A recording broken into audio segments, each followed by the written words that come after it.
ഞാൻ എല്ലാ ദിവസവും ക്ലാസ് കഴിഞ്ഞ് ചേച്ചീനെ കാണാൻ ആയിരപ്പറയിലേക്ക് വരും.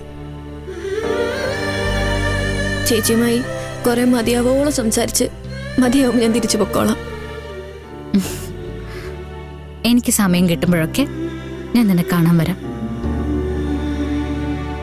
മോളെ, ഇവിടെ ഈ ഒരു വീടും നീ മാത്രം എനിക്ക് നല്ല ഓർമ്മകൾ തന്നിട്ടുള്ളൂ. ഈ വീടിന് നിനക്കുള്ളതാ. ഞാൻ അന്നമ്മ ചേച്ചിയോട് പറഞ്ഞിട്ടുണ്ട് ഈ വീട് നിന്റെ പേരിലേക്ക് രജിസ്റ്റർ ചെയ്ത് പ്രമാണം തരാൻ. അന്നമ്മ ചേച്ചി അത് സമ്മതിച്ചിട്ടുമുണ്ട്. അയ്യോ, അതൊന്നും വേണ്ട ചേച്ചി. ഈ വീട് ചേച്ചിയുടെ പേര് തന്നെ മതി. വല്യമ്മയുടെ ഓർമ്മകളുള്ള വീടല്ലേ ഇത്.